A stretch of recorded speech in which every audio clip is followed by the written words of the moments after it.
like I said last week, every single game was a 3-0. Yeah, it was a rough one, but we had all of our top teams playing, and now we actually are later going to get to see two of our top teams play against one another. When RIT take on University of Delaware, someone's got to lose there, but right now, this match, Ivan McFarland goes up for the save, and Moose, not quite the shot he's looking for. This could be the counterattack that Siena have been looking for.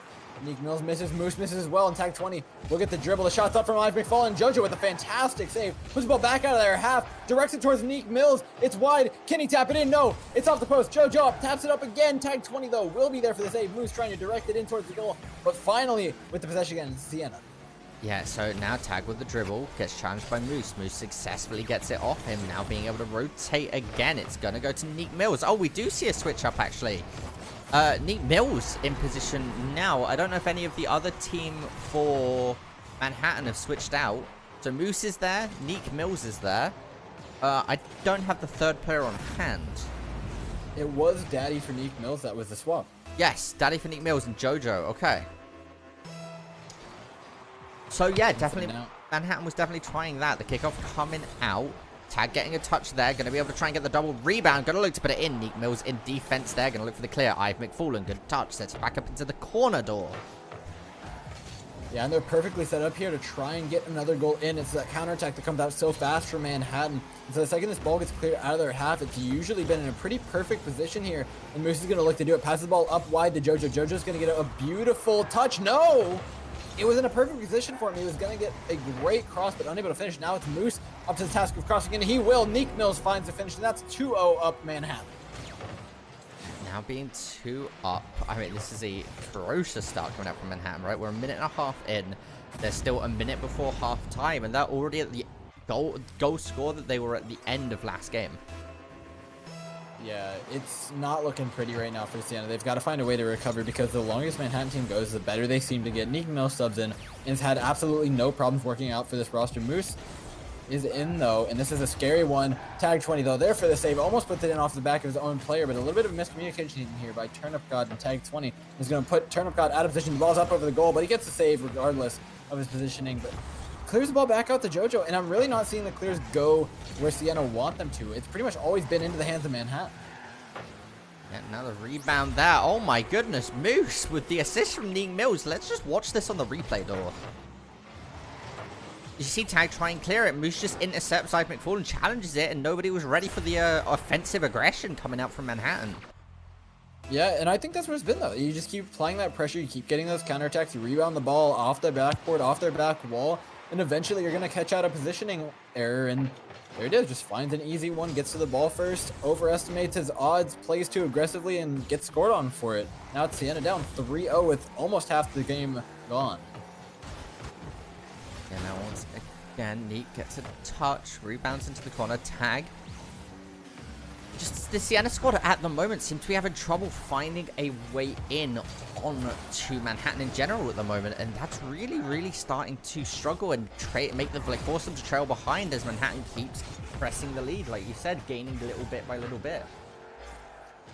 Yeah, they've got plenty of time, though. JoJo puts the fourth in, and that timer is just cinching down. It is impossible to escape this Manhattan team. And they've had so much possession. I feel like if you looked at the total touches in this game right now, a solid 89% of them would be from the blue side, because it feels like this ball really just hasn't even left the Siena half.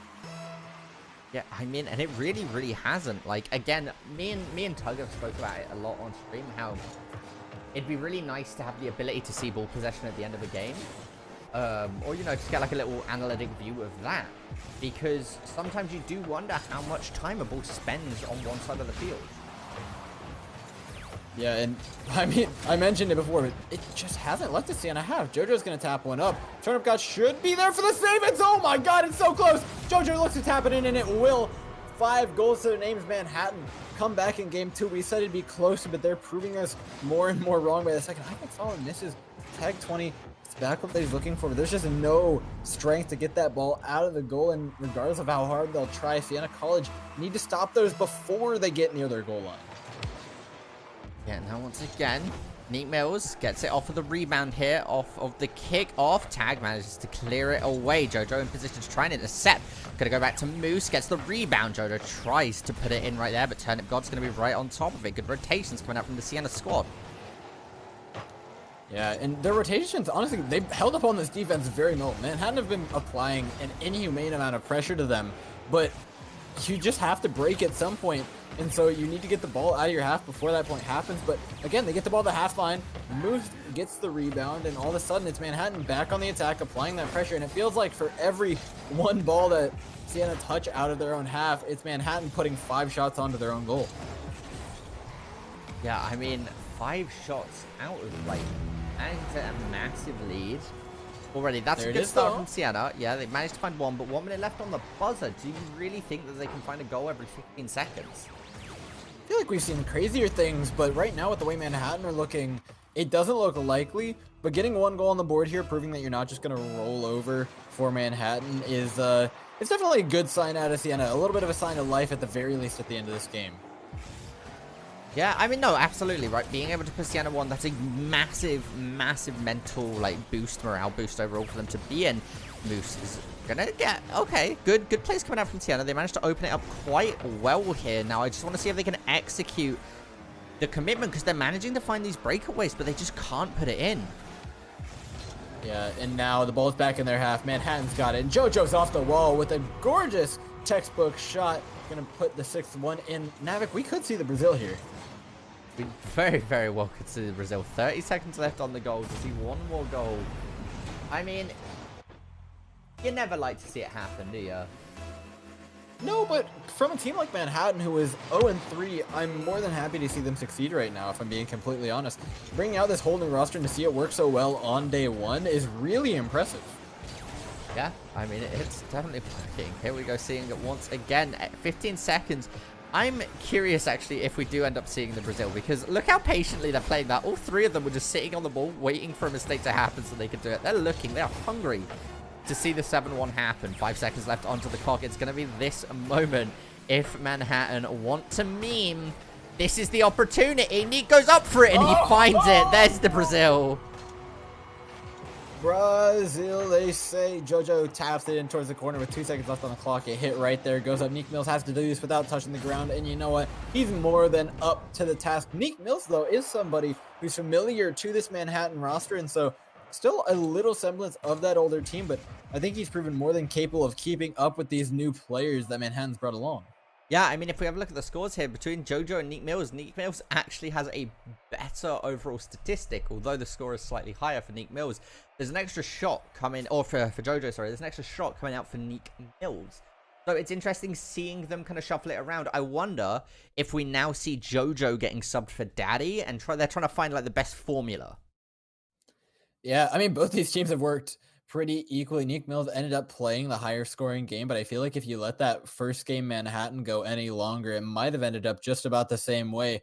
It's curious to see who they'll keep in. It looks like it's going to be Nick Mills, though. We go, ladies and gentlemen, getting into game number 3, possibly match point for Manhattan. I mean, I have been sorely proven wrong by Manhattan here and told, don't underestimate us. And you know what? I'm glad to be proven wrong.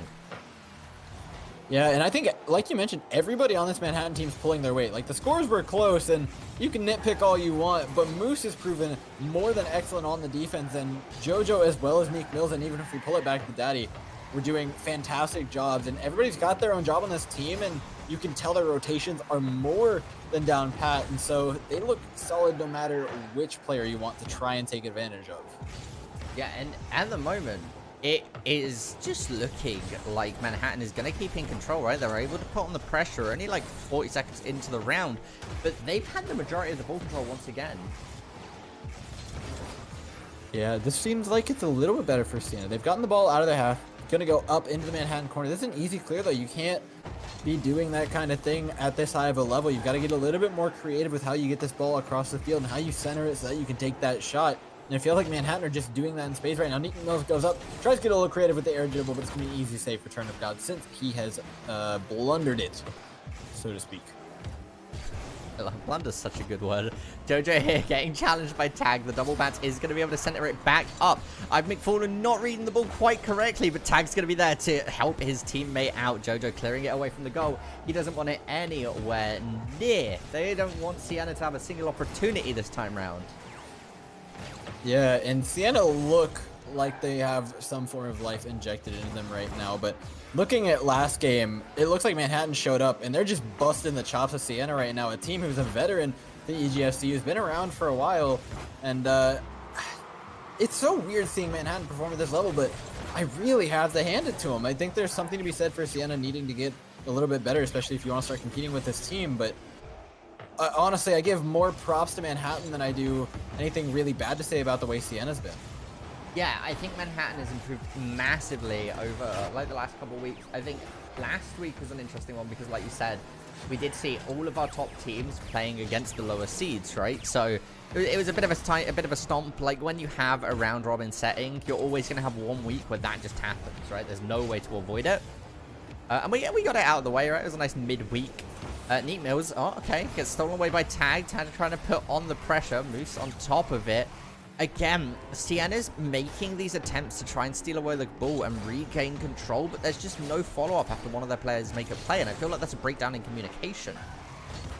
So you talk about last week and how we saw a lot of those top teams come out. We saw UT Arlington, RIT, and University of Delaware all play, but University of Delaware took the win against this Manhattan team 3-0, but now with this new roster looking significantly better, if that game was played again, how much different do you think it would be, Navik?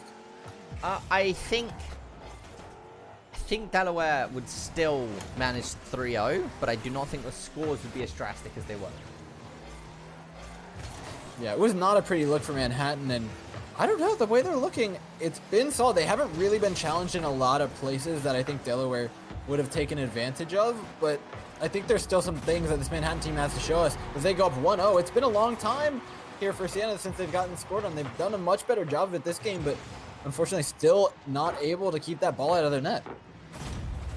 Yeah, I mean, there was a lot more patience there. It was a lot more even, right? There was a lot of back and forth coming out. And unlike the other games, well, this is the first goal, and there's only a minute 30 left. Where last game we saw in the time frame that's left, in 90 seconds, 2 goals, right? And then at that point, there was still 3.5 minutes.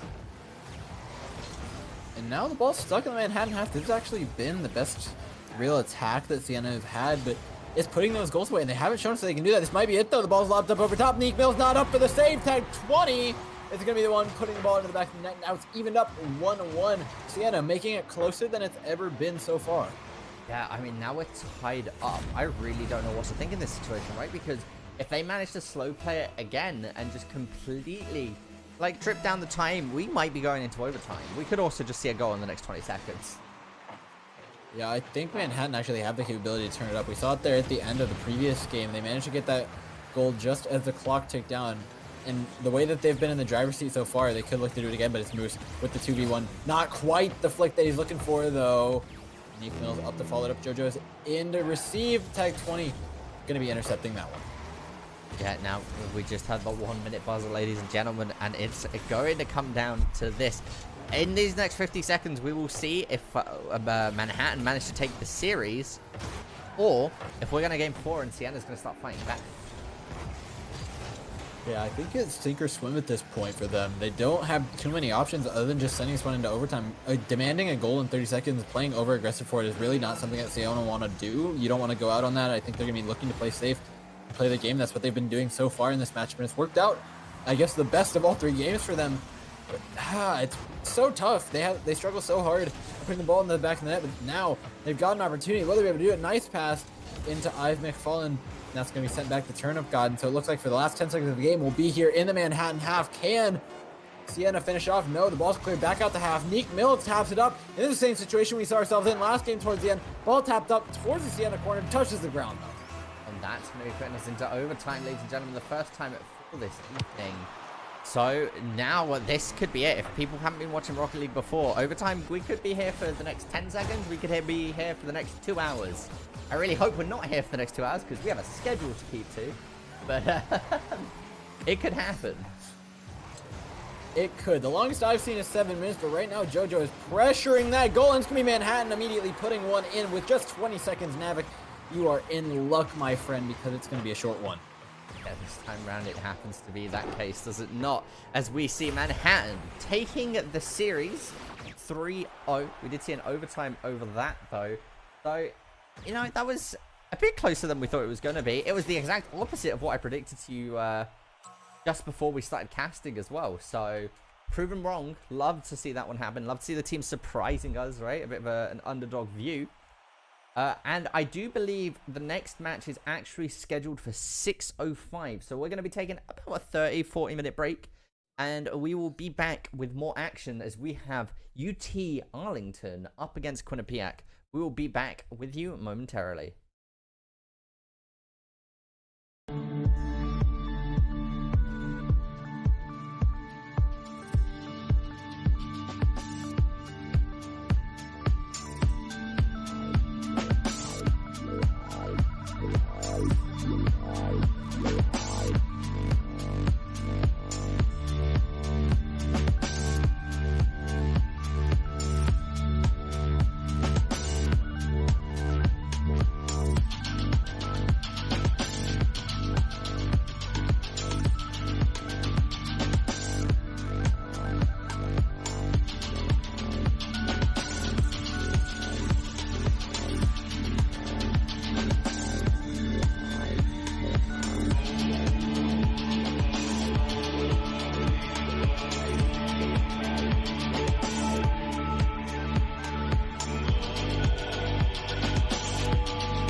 Hello, ladies and gentlemen. Welcome back to our short break. We, of course, saw Manhattan manage to 3-0 Siena College last game, and we're moving on to UT Arlington playing as Quinnipiac. I, of course, am Kevin Navik Dignan, and today, as always, I'm joined by the wonderful, the magnificent, the fantastic Cameron Dorfralic.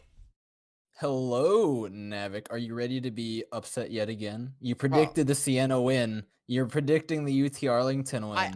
Well, yeah. Is it the clean sweep of upsets? I'm hoping so. If UT Arlington lose this, I will go and buy a lottery ticket. I feel like that might be the move, because it's going to take a colossal effort here from Quinnipiac on the orange side, because they've got a lot to go up against. It's Echo Clutch, Genghis, and Toxic on the UT Arlington side, looking devastating as ever. Meanwhile, Quinnipiac running out with a roster of Grub, Matt Muskie, and Zook looking to take it over. Navik, why don't you take us away? And we are starting off, ladies and gentlemen. Like you said, we got UT Arlington in the blue. And that is the side that we'd like to see the ball staying on, right? We want to see Quinnipiac manage to put on the pressure here and force UT Arlington to make some mistakes. But when you've got a roster lineup like Genghis, Echo Clutch, and I believe Tonic is playing tonight. We have a couple players we've seen out of UT Arlington, but when those three are on it, it is a scary, scary time for any team. So far at the moment, though, Quinnipiac, kind of putting it on, right? A bit of a back and forth. Zook has the ball, goes over to Grub, gets stolen away by Echo Clutch. Echo Clutch looking to set it up for his team. A bit of a dangerous situation, but the team captain for Quinnipiac, Matt Muskie, is going to be there. Grub with a good clear. Playing around UT Arlington really, really well at the moment, though.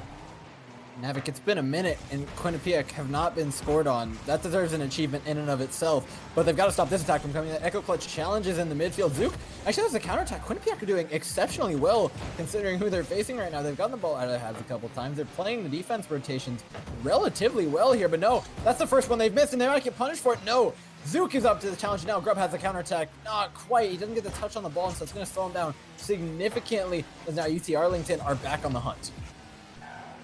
Yeah, now once again, UT Arlington putting on the pressure. Good bounce off of the ceiling there. Echo Clutch looking to set it up. Genghis actually getting the misread. That doesn't happen very often. That's a good chance for Quinnipiac here to find it clear.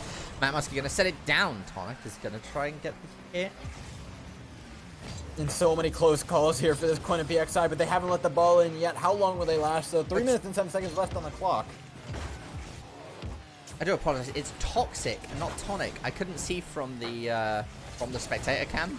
It is Toxic. So I actually don't think we've seen Toxic play before, but Toxic's going to be able to find goal number 1 for UT Arlington.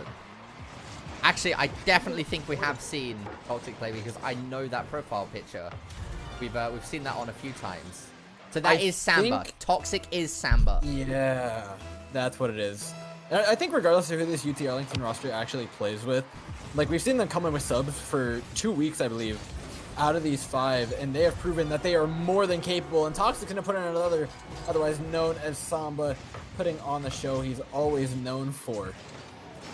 Yeah, and I think that's going to be it, right? So we'll refer to Toxic as Samba from now on because we know that it's Samba, and Samba's a silly name. Oh. No guarantees here. No, none at all. But Echo Clutch, once again, looking to set it up for his team, looking to clear it away. The UT Arlington going for the 1-2, back to the 1. Matt Muskie with the challenge, manages to get a massive clear, but Samba's going to be on top of it there. Goes over to Genghis. Echo Clutch nowhere to be found, possibly in the defensive rotation.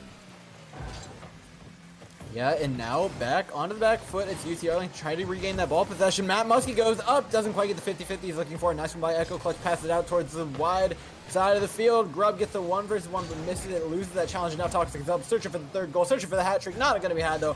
Matt Muskie's in his way. This ball just refuses to leave the Quinnipiac half. Echo Clutch touches it away, tries to get it to his teammate. Genghis is going to be up for the cross again. His goal being absolutely peppered with shots, and it's going to be Toxic finding his hat trick and finding that third goal. Yeah, Toxic there, or Samba, being able to find the third goal with the pass from Genghis. Is going to be able to stay out. Matt Muskie tried to save it there, but he just couldn't quite get the angle he needed. It was a good attempt, but not quite there in time.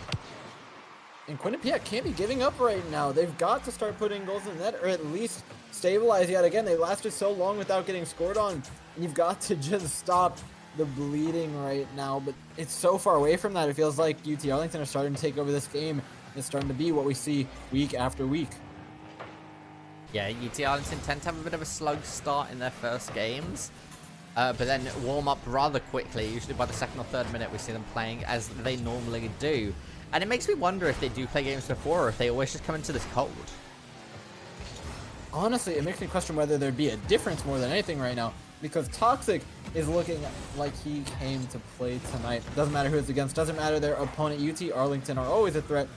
I've got to say, even at 3-0, this is actually not an awful performance from Quinnipiac. They've shown some really promising stuff today, and I think if they keep it up, they might actually sneak a couple goals into the back of the UTA net.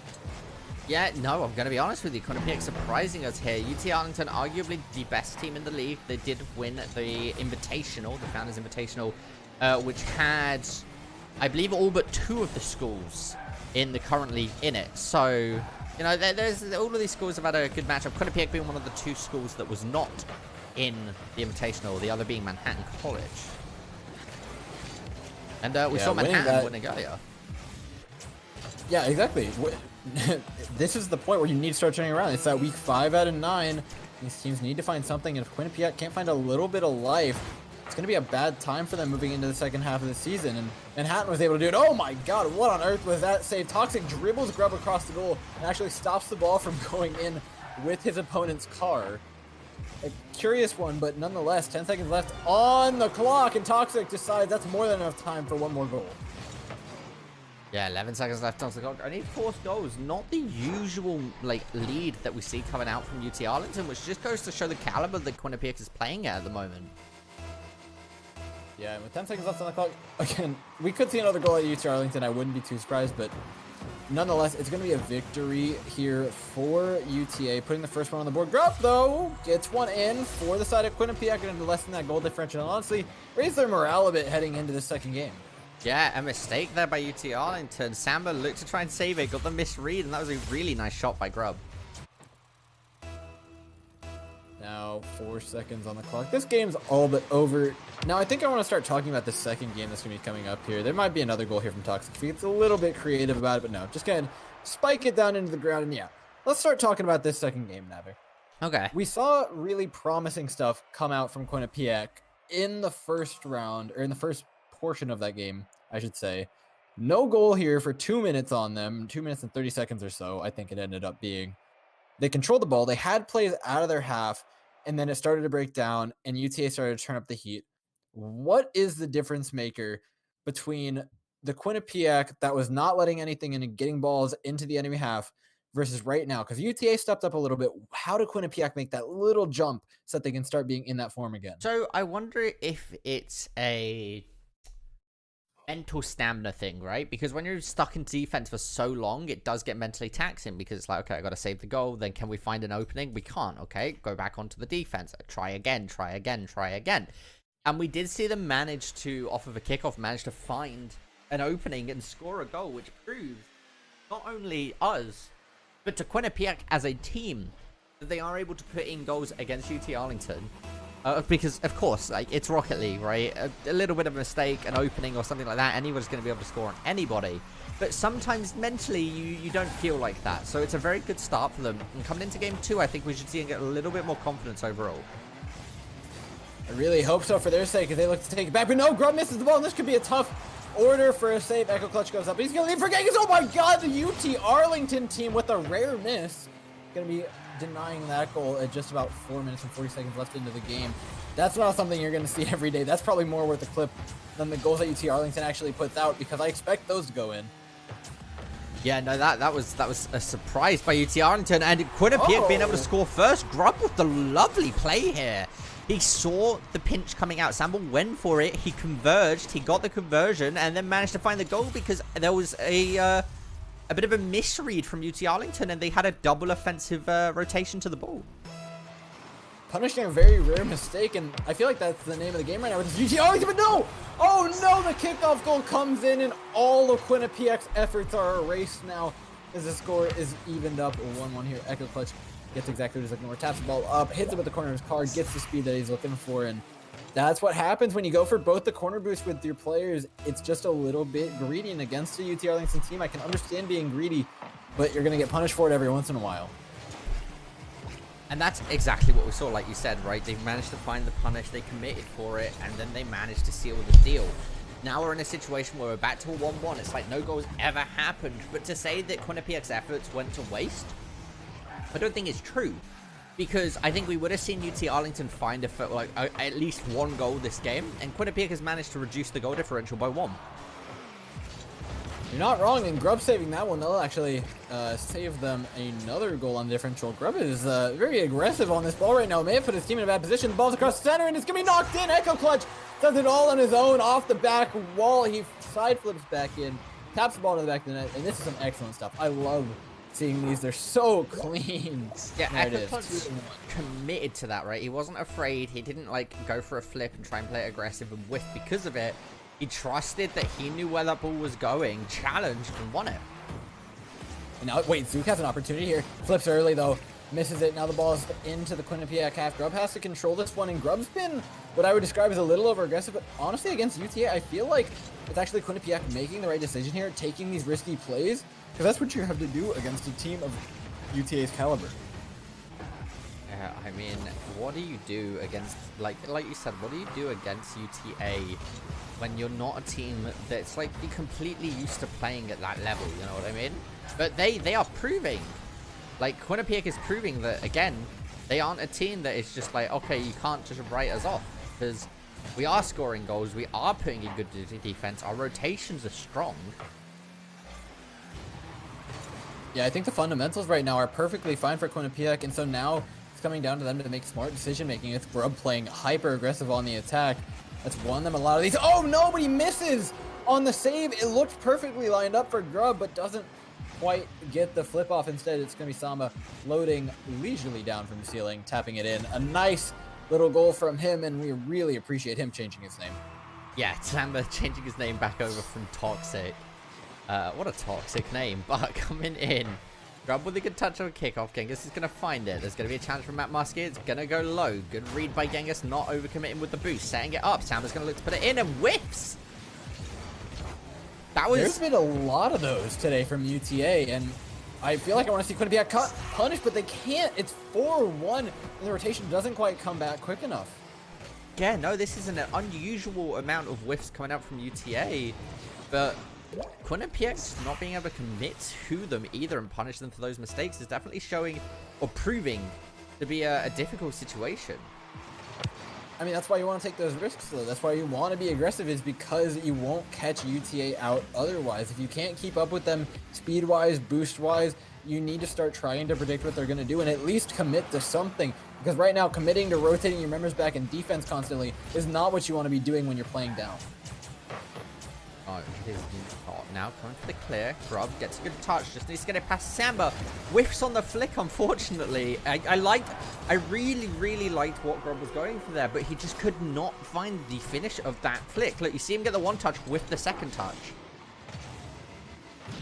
Yeah, it was a really good attempt, but Samba, nice clear, going to be taking that goal nice and easily. And at 5-1 with 2 minutes left in the game, it is a tall order. It took Quinnipiac all of about 6 minutes to get their first goal if you include the first game.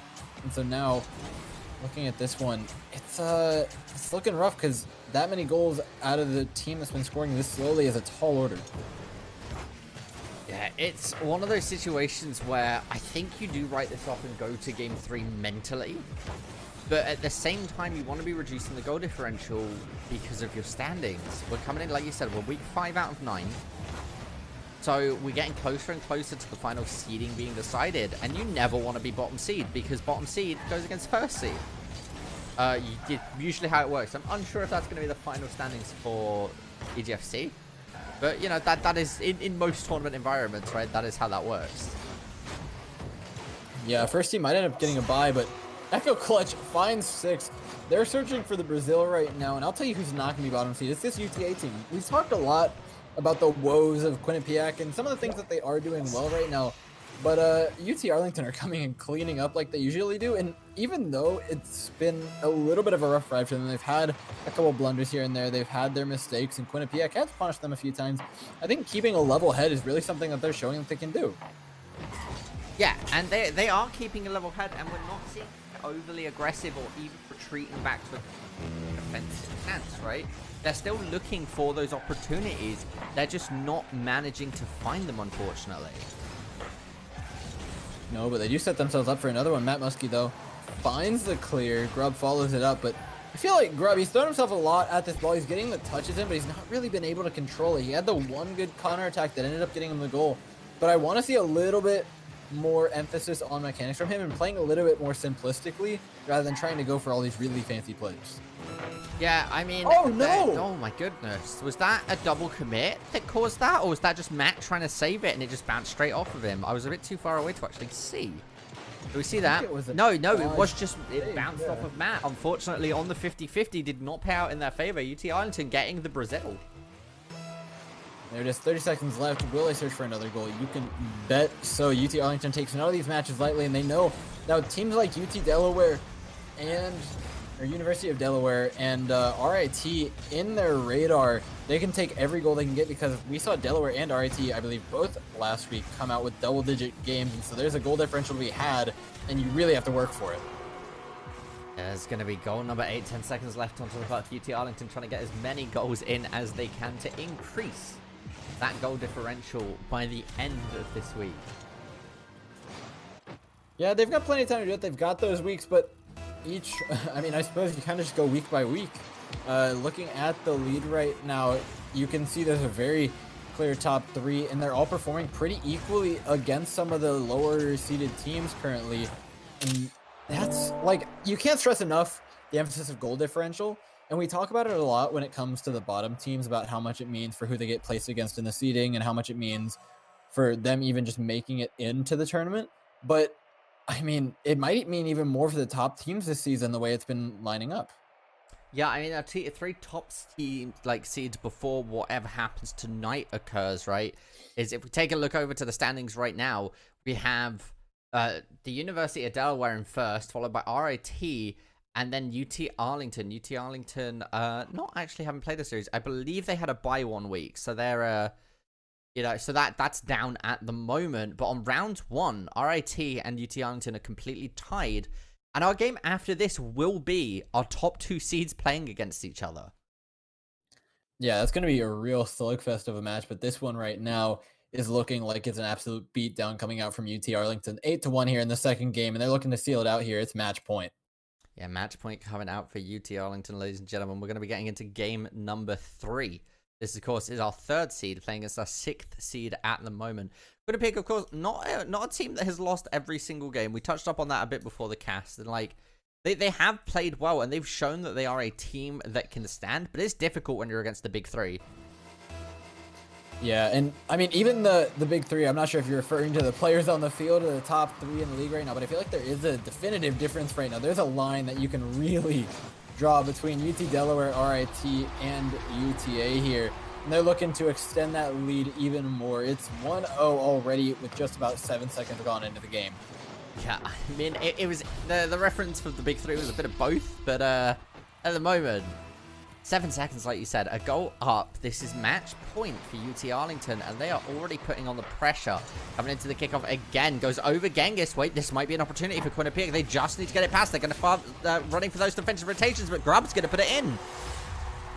And some creative aerial maneuvers there from Grubb to maneuver that ball in towards the goal. Jumps off the wall. The flip, he's rolling all over the place, but eventually that ball is going to make its way towards the net, and it's just as quick a fashion, actually. It's going to be evening it up.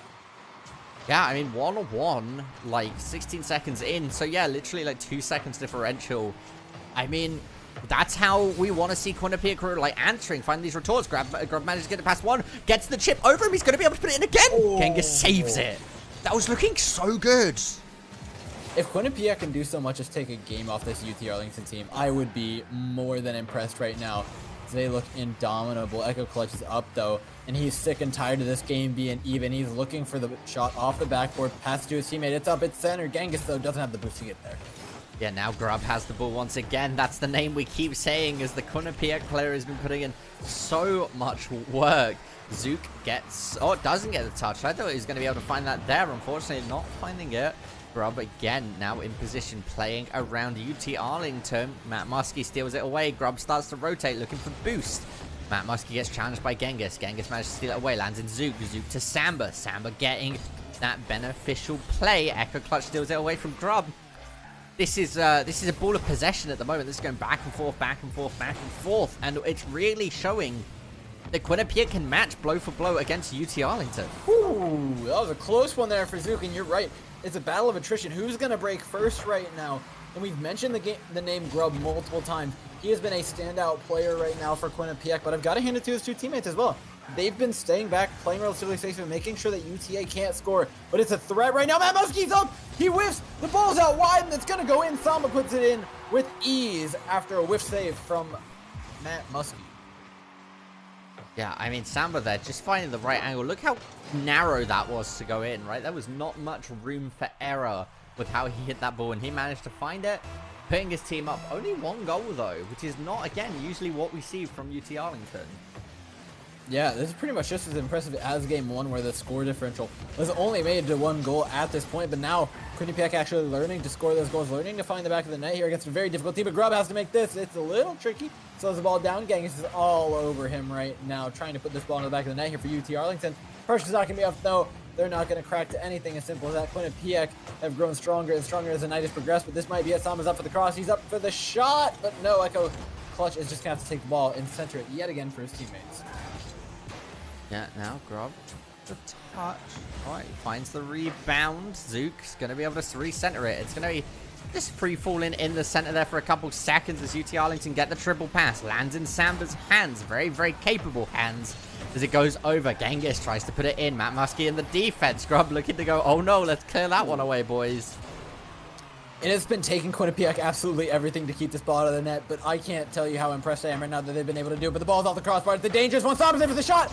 Zook, though, going to save it. Didn't quite have the speed that he was looking for to make that ball go to the back of the net. Now with one member down, it's going to be UTA forced onto the back foot. Genghis up for the save, and that's actually a really good pinch off the back wall, which is going to allow his team to get back onto their front foot. Zook, though, playing aggressive. We haven't seen this all game. It's actually going to be Grubb on the back line for once in his life, now sending his way back up, and it's UT Arlington on the defense. This is so rare. They've got to make something on this opportunity, but the ball's tipped back into Quinnipiac territory. It's threatening, but Matt Muskie has the clear. Yeah, no, once again, ladies and gentlemen, a bit of a... All right, 1 minute 30 left onto the clock, and it's a lot closer than I think anybody was willing to admit, but manages to just roll it straight in. That's going to be 3-1. 1 minute 30 left on the clock. And I feel like it's such a terrifying sight to see. Samba hits the ball up, it's going for your backboard, and normally, you know what? It's going to go off my backboard, you know, it's going to go wide of the goal, but whenever it's a UTA player on the opposite side of that ball, you just can't count on them missing that double touch. They feel like they're hitting it every single time, like it's just the most consistent shot in the book for them, and it's something that a lot of teams struggle to deal with. Yeah, no. Oh.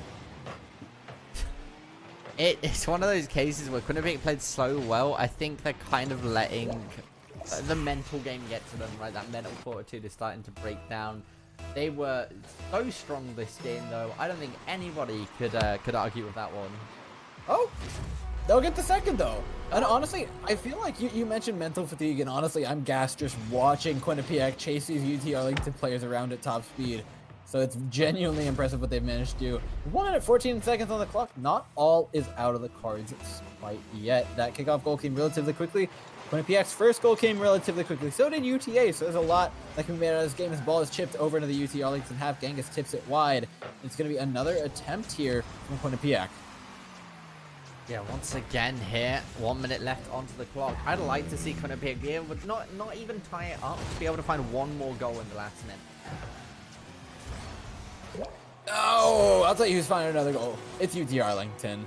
You guessed it correctly, and they look like they want to clean this one up. They're starting to put these goals in the back of the net. They're playing slowly. They're playing their passing game relatively simply. You can tell they're not going for anything too crazy right now.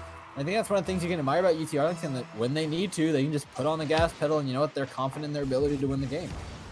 Yeah, no, and at the moment, UT Arlington is slowly starting to pull a lead, right? 3 goals is a good spot to be in Rocket League.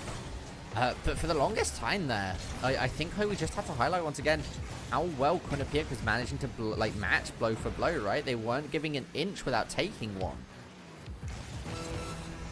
Yeah, and I mean they've taken a lot of distance, if you want to say it that way at this point, and they're looking for more. It's 5-2. They're looking to clean out this game, and there's honestly not much you can say about UT Arlington. We see them play every week. We see them dominate every week, but now it's Quinnipiac, who I think is, I mean, they're the losers, but at the same time, they're the real story of this match. How well they've played is actually pretty phenomenal. We see a lot of teams go up and fall to UT Arlington in double-digit fashion, and they haven't even reached that point. No, they really, really haven't, and I think that's the right thing to look at it, right? Is there wasn't the usual complete stomp out that we see coming out from UT Arlington, and that just goes to show how well Quinnipiac was playing. And we will be jumping, ladies and gentlemen, into game number 3. I mean, I'm sure you have some closing notes on this this match overall, but oh my goodness, that was a good game coming out from Quinnipiac and UT.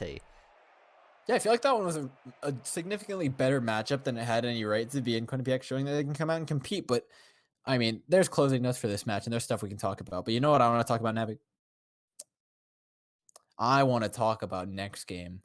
Okay. University of Delaware versus RIT. This might be the most exciting match we've actually had all season. I'm trying to find one that's been even more hotly contested, but this is it. This is the top 2 teams in the current standings. Well, I suppose UT Arlington may have just passed somebody, but 2 of those big 3 going up against one another. And this is the first time we've seen it, and there's a lot on the line in this game. Yeah, there is quite a bit, especially when we look at the standings, right? They're both on 4 series wins, so whoever comes out of this will actually be taking the first seed. And that matchup will actually be coming up in just about 15 minutes for you, so you guys stay glued to your seats, your eyes on your screens, because that one's going to be one of the most exciting ones we've had coming up. But we'll be back with you just momentarily. We will see you in a moment.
Hello, ladies and gentlemen. I hope you are ready because we are roaring with excitement. We have got the University of Delaware playing against RIT. We've hyped this game up a lot. This is the top 2 seeds currently duking it out. So theoretically, this should be the best possible match we could get. Yeah, and with teams like University of Delaware and RIT, it is a real clash of titans right now. Coming in for RIT, it's their usual lineup. It's Bindo, Sunblaze, and Casso. We all know them at this point. They are an incredible threat looking to take a stranglehold on this new season. And on the side of University of Delaware, it's Growl, the Human L, and Fever, who I'm not sure I've seen before. No, we've seen a lot of subs coming out today and a lot of new players. I don't recall Fever ever being on UD before, so we might see some differences here. I'm excited. Coming out already. RIT putting on the good pressure. We're going to see the first demolition on to Growl from Sunblaze. Oh, a bit of a rebound there. Bino looking to set it up. Casso rotating background, grabs that mid boost. A lot of this is going to come down to denial of boost and positioning. Good, just nice clean shot from Casso. Going to force a defensive rotation here. Letting them control more of that boost. Get that map presence out. Fever looking to steal it away. Gets bumped as the ball is picked up by Casso. Casso passes it down Sunblaze. Sunblaze looks for a shot. The Human L is going to be able to save it. And that's exactly what we want to be looking for. RIT, generally an extremely aggressive team, but the second that Delaware goes out here on the attack, you can bet they're going to take advantage of it, and that's it! Fever puts in UD's first shot of the night, and that's how this match is going to play out. RIT, an extremely aggressive team, going to be sending multiple players at your goal, but if UD can just hold on, get their counterattack in, that's exactly what's going to happen. They're going to take the lead 1-0. Yeah, I was going to say, is it hot in here, or have I got a Fever? Because that's going to be Fever's debut goal. Yeah, he's looking more than strong enough to play for this UD team right now, and RIT, all of a sudden on the back foot, they've got to regain their composure, not get caught out here because they were in the driver's seat, but that's all been taken away now. UD up a goal, but Casso looking to make it even. The ball's up, it goes down. Casso off the backboard, the shot, the goal. Bindo evens it up, 1-1 for RIT. And this, like, we have seen tonight 2 3-0 games. I'd be surprised if this went 3-0. I'd be disappointed if this went 3-0. I want to see 5. I guess disappointed is the right word, but I'd be surprised as well. If one of the teams plays so out of their mind that they managed the 3-0, well played to them, you know what I mean? I'm okay with like a 3-0, but it was close kind of deal. But honestly, watching these teams play is genuinely a pleasure, and seeing them go up against teammates or teams as evenly matched as one another is going to be a real treat for us. And it's 1-1. This game is far from over. Only about a minute and a half into it. And Fever is looking to take this ball onto the UD attack.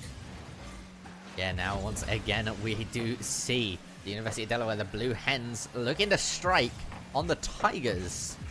I mean, I feel like a Tiger would win against a Hen every single time, but at the moment, UD really applying the pressure. It's like one of those like grade school arguments of like, you know, what animal would win in a fight, but in reality, it's just 3 guys with controllers. Well, yeah, absolutely. But like, I don't know, Blue Hens might have some magical like a Tiger powers. Would, like, definitely win, yeah. You know? No, I'm totally with you on that one. Same page, don't worry. Yeah, absolutely. All right, cool. Right, coming up here, Fever's going to get a good shot there. That's just going to go straight. Oh my goodness, it didn't hit the crossbar and not go straight in. That looked so clean from Fever. That was dangerous, and the Human L keeping that pressure cranked up. Bino looking for the clear out of this RIT half. The UD are going to have to work a little bit harder if they want to score another goal onto this orange side. Yeah, once again, at the moment, the pressure is still being put on by Delaware. We're still 1-1 with 2 minutes left on the clock. We're past halftime. Fever's going to look for the touch. Doesn't find it. Was that a fake wave purposely? I think it was. That was gorgeous, but they're going to get punished for it. Getting too greedy as the Human L, leaving that defensive position, and Casso's going to punish perfectly. That was a gorgeous play from UD. It's a shame it didn't work out, but Casso turns it back around and is going to punish them for their overconfidence. Yeah, no, I think that genuinely was them just deciding there. Play it slow, let Ground kind of sneak up, try and fake it away, get him to overcommit. But like you said, good retort coming out from RAT, striking, pouncing, if you will, on their opponent. And now they are in the lead, and it's UD.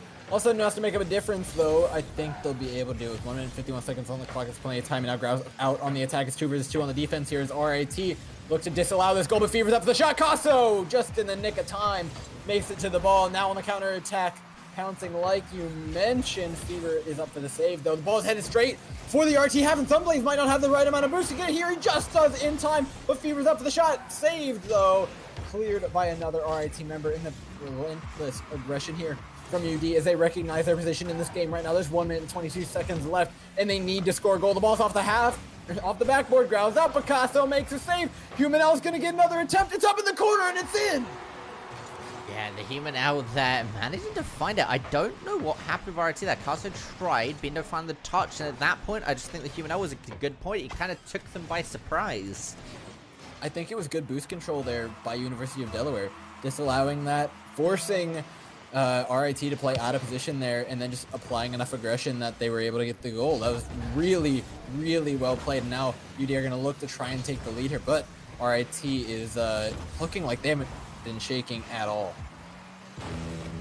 Yeah, now looking for the touch. Oh, is there another goal for UD? That is, as Fever finds goal number 2. Not quite found his hat tricks yet, but against a team like RIT, he really is turning up the heat. And having 3 players in front of that ball and nobody getting clear is a huge mistake from RIT. Granted, it's only going to mean a 1 goal difference here, but that's things you can't let happen. That's pretty unforgivable from their side, and Grau's going to take full advantage of it. Make sure they understand the weight of their errors, and now it's RIT who have to make up the goal. The ball's off the backboard, and it's going to be Grau finding a nice clear here. Yeah, now once again, since it's center field, RIT on the back foot against UD. Of course, UD statistically in the lead at the moment as well. I believe they have more rounds won over RIT. So that's why they're currently first in the seeding. The pinch nearly heading for the RIT goal there as well. And goal differential matters here just like it does every other game. But taking away the win is really what these teams are looking for. Somebody's got to lose at some point here.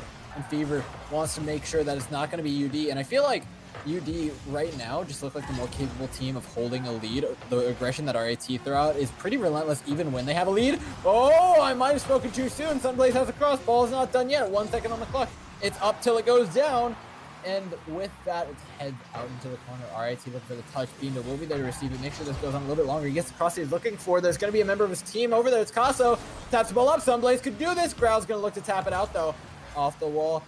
Trying to hit the ground, but it's completely staying up right now. Fever actually going to bonk it back up. Searching for another UD goal. Trying to spike it down, but it's Grau who's finally going to put some punctuation on this one. Makes it 4-2 and secures UD the win.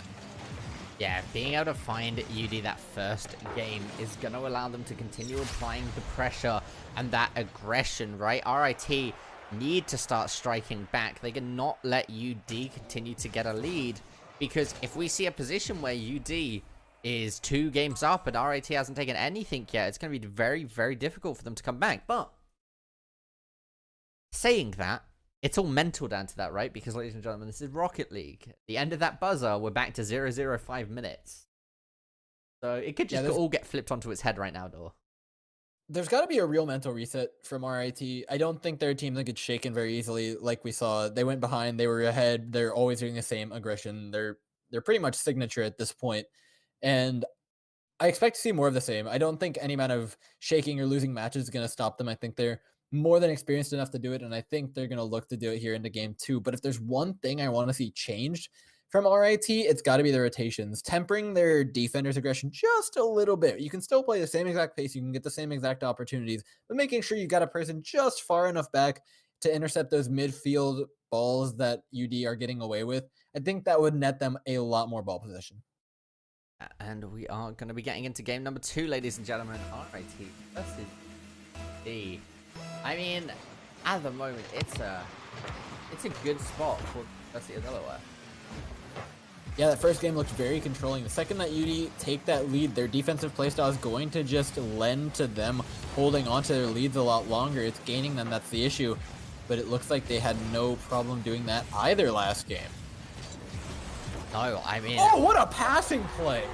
Oh my goodness. Ooh. You blink and you miss it, ladies and gentlemen, because that's literally what just happened to me. That just went 1-2. Yeah, I mean, what a good... 24 kilometers per hour, too. That's a blazing fastball. What a good read coming out overall, just in general, from Grau passing it to Fever. Fever going to be able to put it, like, just right in the back of the net. And that's what you have to be able to do. It's going to be team play that wins these teams the game. No amount of mechanics is going to be able to outdo these defenders. They're generally very highly skilled, and it's going to take a lot to get past them. Individually surpassing them is extremely difficult, and so creative plays like that are exactly what you need. And if UD are starting to show up like they are, that's a very scary proposition here for RIT. Yeah, and we do see Delaware up a goal, right? So the onus is on RIT. Oh, Delaware up a game as well. So we definitely see a risky situation for RIT. They need to start putting on the pressure. They need to find a goal, tie it back up, and then proceed to lead with some dominance. But until we start seeing that happen, it's looking tricky. Oh, I thought Sunblaze had it. It was so close. Almost hitting it at the bottom of his car. Not quite. And you're right. RIT do need to take a lead at some point here. And getting that against UD is a very, very terrifying prospect. We mentioned that they're really good at holding on to these 1-goal leads. And as much as RIT have to offer, it's going to take stuff like that, falling from the ceiling, trying to get these cheeky little touches in on the goal, and Bino might just have the opportunity that he's been looking for. It's up off the backboard. It's into his player's hands. Casso will let it back off the side, and the longer this aggression comes, the more choked out Delaware become for that boost. The more likely this is to go in. The shot from Casso not going to connect, though. At the moment, we just see a lot of back and forth. That was a good attempt from RIT. But Delaware just seems to be their kryptonite. Like, every time we see these two teams play, it just seems to be that Delaware is just that little bit ahead. And I don't even think it's mechanically. I think it's just play style-wise. Yeah, and like I said, defensive playstyle coming out here is not just going to guarantee Delaware win. They have to be playing very well in the day, but their teamwork and their rotations have really outshone a lot of what RIT have had to do individually and mechanically. And it shows that RIT, while they do, I think, probably have the highest goal differential, and there's another one. It will be 1-1 now, but it's really difficult to carry on mechanics alone and on sheer just aggression. As much as it may work on some of the lower seeded teams, it's a very, very difficult fight to try and get it to work on a team like Delaware. And now being able to tie up 1-1 though, that alleviates a lot of the pressure, right? And is going to make it so that everybody can kind of calm down, they can kind of play it slow, and now be able to commit when they find the opportunities, instead of needing to commit so that they don't fall out of another game. Oh, Sunblaze, nice one, taps it down. Makes it 2-1 RIT, the first, or not the first lead they've seen all day, but first lead they've seen this game. They're more than happy to with 2 minutes remaining. It's going to be tough here because Delaware has to step up the aggression at some point. We saw that they were able to do it when they went down a goal last game. Can they turn it up again? Because otherwise, playing slowly, playing for RIT to make a mistake might not be the play they're looking for. Once again, RIT up now a goal. This is a good spot for them to be in. This is what I was talking about, Dor. Managing to find the aggression when they need it, right? Manage themselves. And now that they've completely committed, they've been able to take a lead, right? I think we should be able to see them keep this unless we see some very, very good calls coming out of Delaware. Yeah, that's one of the things. It gets harder and harder to take away leads the higher and higher the level you get into Rocket League with Fevers. Looking for the bump, he gets it, but he blocks the shot! Growls up for the second one, but he doesn't quite get there in time. And it's a disaster here for University of Delaware, as that was the goal they needed. He had to go for the bump, and that just required him moving into the sightline of that ball. Now it's still 2-1. Delaware have 1 minute and 30 seconds left on the clock, and you gotta know they're kicking themselves for that one. Yeah, they're definitely not super duper happy with that opportunity being missed, are they? Oh, Grau. What a save from Grau! Yeah, that was a fantastic save. And we saw Bino try to commit to it. They managed to clear it away. That was looking very, very dicey. A minute left onto the clock at the moment, though. This is going to not quite be a swan song moment, but a lot of back and forth again. We're kind of just beating down the time, Door. We need to see Delaware just find something. Oh my god, Sunblaze is trying to do it to him. Carson's going to find a follow-up. And that's going to be 2 goals up. 40 seconds left on the clock. If any team... The flick. If any team, if any game was going to happen where we see 2 goals in 40 seconds, it will be this one. It's going to take a monumental effort here out of Delaware to close that gap. RIT are starting to turn up. They're starting to feel that momentum go their way, and they're a very terrifying team to be playing down against. And I can't get over that. That dribble was actually insane. And Caso now back on the defense. There's a 2-goal gap, but it can be made up here by Delaware. It's Rocket League after all. Anything here is possible as long as there's just a little bit of time on that clock. Grau playing some excellent defense. Not quite going to win the 50-50. Grau's up! Caso's up, rather. Finds the air dribble that he's looking for. Here it is, off the wall, wins 50-50, taps it over, outplays 2 players, outplays the third here, finds the bump even in the goal. That's going to be it, 4-1, and that 3-goal gap looks like another mile. Yeah, I mean, this is what we were saying, right? It's Rocket League. At the end of those 5 minutes, it just goes straight back to being a nice, simple one, essentially restarting the match over and over again. The last match doesn't matter other than the overall score.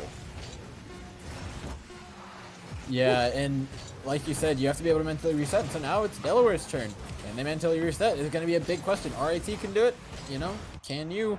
And I'm not sure exactly what I want to fix from UT Delaware. Maybe just crank up that aggression a little bit, play your 50-50s a little better, look for that passing play, because RIT are going to be on that ball no matter where it is.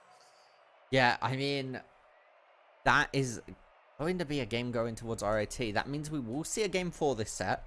So neither of us are going to be disappointed. We're not going to a game 3.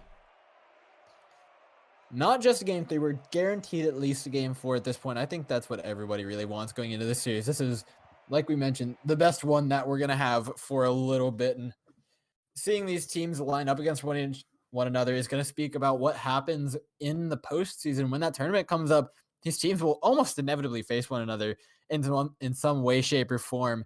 And you know that when we're casting that, we're going to be calling back to this. Yeah, I mean, we will see both of these teams probably duke it out in semis or quarters at some point, right? Depending on how the seeding goes, we might see. I don't see. Group B. Yeah, I don't see a world where these top 3 teams don't just play one another. At least two matches are going to have to be played between them. But oh my God, Fever is up for it. I love the commitment there, and that might be what Delaware need. That little bit of commitment to start to put these goals on the board sounds critical against RIT, but when you're losing members like that, it kind of tempers that aggression. Yeah, I mean, now coming back out, 30 seconds. I mean, I honestly, coming off of that, RIT looked super duper strong at the end of that game too, but I think this is going to be adjustments coming out from Delaware.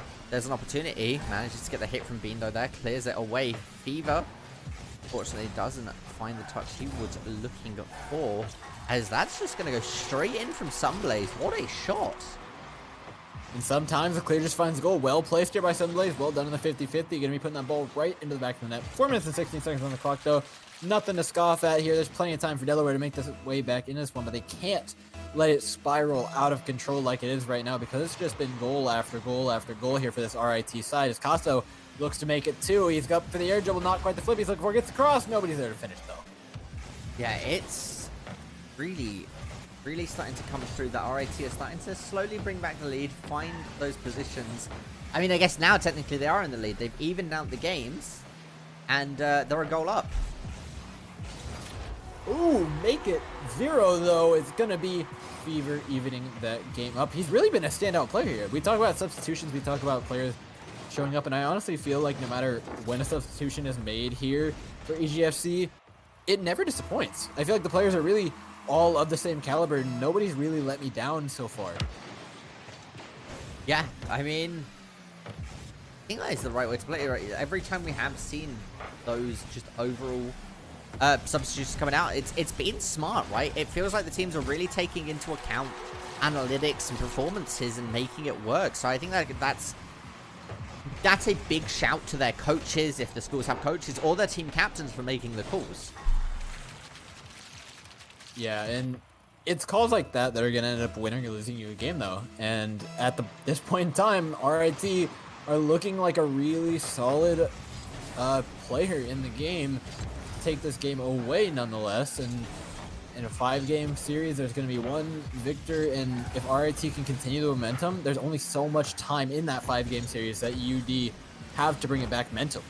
Yeah, I mean, whew, when it comes to that, UD are really backed into a corner, and they need to try That's going to be a nice touch coming out, right? So, and overall, what do you do if you're UD in this situation? Because RIT is now warmed up. RIT is playing really, really strong. But it's not like UD haven't beaten them before.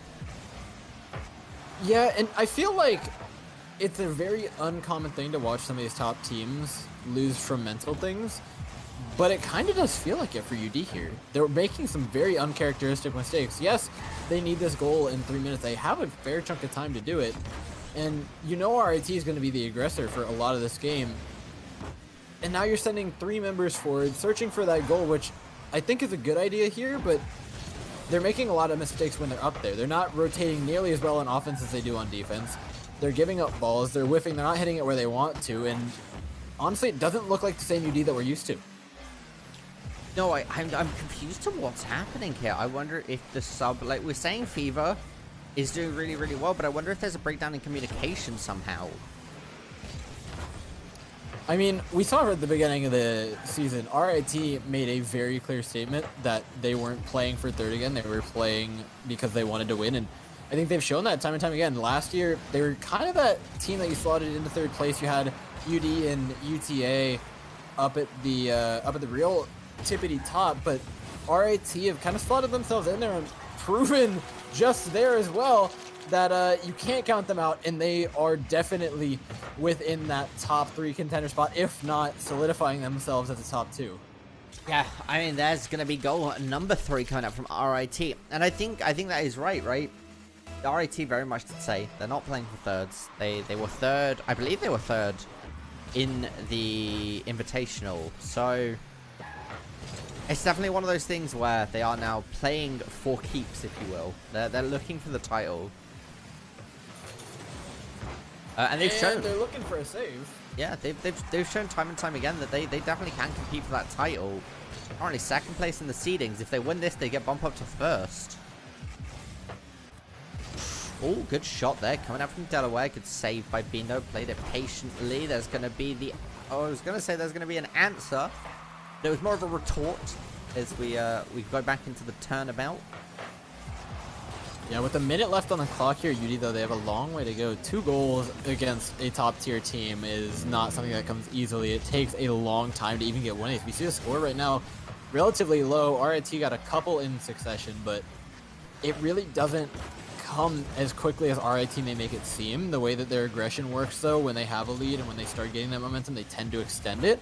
But a team like Delaware, the goals really do come one at a time. And if another goal goes in here, 40 seconds for 3 is an absolute disaster here for the blue side. Yeah, I mean, 41 seconds left on the clock. Like you said, there's a 3-goal differential. Of course, we could see Delaware just turn it on, come back game like 4, come back and win it game 5. But again, not a position you want to be in. It won't be a complete reverse sweep, but it will be the start of one. Oh, it's not going to happen this game, though. It's 1-5 here with 30 seconds left. Looking less and less likely here for University of Delaware, but I want to see them put something in. I want to see them start to get some momentum back because, honestly, I thought of RIT as a more momentum-based team going into this one. But the way Delaware is slowing their play down and really not living up to the expectations right now, it speaks otherwise. You know, at the moment, 30 seconds left on the clock. Back and forth. Even with a good save.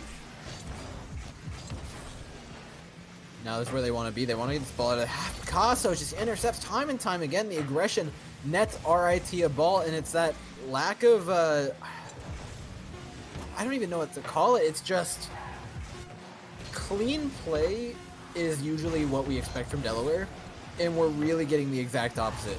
It's players flying around, it's disorganized attacks, and it's RIT that ends up getting the better of that because it's been UD actually playing RIT's game.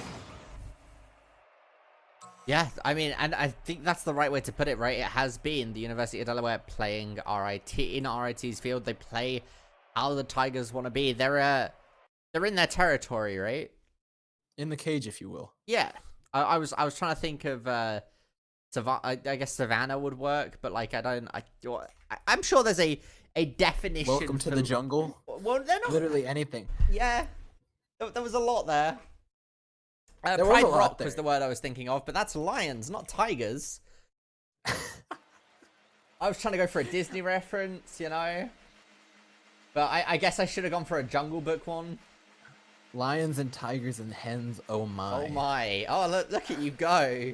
I know, I could do this all night, Navic, but we only have one more game. If RIT end up taking this one, it's 2-1. It's match point here. Heading into game 4, RIT immediately taking the kickoff. Bindo searches for the goal. He's going to get the double touch. No, whiffs it wide. Caso for the rebound, but not going to be putting it in. Sunblaze immediately. RIT just crank up the aggression, and it might just net him a goal here early. And now, once again, ladies and gentlemen, we're in that position where RIT have a match point opportunity if they manage to win this set. The Blue Hens of Delaware do not want to let that one happen, though. They want to keep their #1 seeded spot, so this is a life or death situation, or what it must feel like when it comes to pressure. Yeah, this is going to be the first of those top 3 big teams to have to give up a win. And Blue Hens, like you mentioned, certainly don't want to do that right now. Not in a 4-game series. They want to send it to 5. And you know what? I'd love to cast a 5th game of this. This has been incredible. But Bindo wants to end it here. Wants to end it now. Finds what he's looking for. Gets the cross. Oh, but Sunblaze can't quite get there in time. Gets the cross back. And it's just going to be a little bit of pressure here from RIT. Realizing that the ball's not going where they want to. Going to back off. Intercepted in the midfield. And that's exactly what I was talking about. Those clears aren't going to their own teammates like we usually expect from UD. They're not playing their passing game out of their own half. They're really hoping for these desperation balls in the midfield, but that's exactly what RIT love to play. And now Bindo has it. He's going to dribble it out of the half, but Grau, nice 50-50 wins in that ball. This is going to be the best chance UD have. Nice air dribble over the top. Doesn't beat the second defender, though. No, and we're still 0-0. A minute 30 left on the clock. As I said that, I thought for a second that we're going to see RIT score their first goal, and we do. Oh, Bindo putting it in. Exactly 1 minute 30. That first ball was obscenely close to going in. Fever barely gets his car onto Labindo. Gonna add insult to injury. Rub salt into the wound. Your save means nothing when RIT's on the attack. 3 minutes and 30 seconds left. It's 1-0 RIT. Now, once again, we're back into that neutral game as RIT starts to push their advantage state. A bit of a... a lot of FGC terms there for a second. I said that and I was like, Paso, though, going to be able to get it to Sunblaze. Sunblaze looking to drop it back to Bindo. Demolition's going to be on Bindo from Fever. I almost said Fiverr. Fever coming in. The human L looks for the rebound. Doesn't find the double touch. Fever's going to be right behind him, though. Slow plays the ball. Bindo back on top of it. Goes to Grau. Good challenge coming out from Grau. Looks to recenter it. Oh, no. This could be disastrous as it is. Sunblaze finds the goal from his own goal. Yeah, and in this Incineroar versus Falco matchup, it seems like the cat's getting the better of him. The human L not able to get the ball in time, and your Smash Brothers reference has taken all the further. Find another stock right there. Wrong game, Navic. Wrong game. No. We gotta switch it up. Oh, all right, coming in once again. Coming in 2 up for RIT. That's a good advantage state to be in when they are already 2 games up as well. If they, like we said, if they find this set and manage to win it, we are going to see a swap in our top 3, and RIT will be taking that top slot. RIT looking to extend. Go ahead. I was going to say, I okay, believe we actually see if Delaware lose this, they don't drop 1st to 2nd. They drop from 1st to 3rd. UT Arlington will jump to 2. Yeah, UTA, RIT, and UD are all completely undefeated right now. It seems a little off because the UD have first because they haven't had a bye, and I believe RIT may have had a match postponed or something like that, which is why they're in 2nd right now. But none of these teams have been defeated yet, and that needs to be stressed. This top 3 is like barely even placed between the 3 of them. I doubt you could call any of them 1st, 2nd, or 3rd. Until this match is over, we'll have something concrete.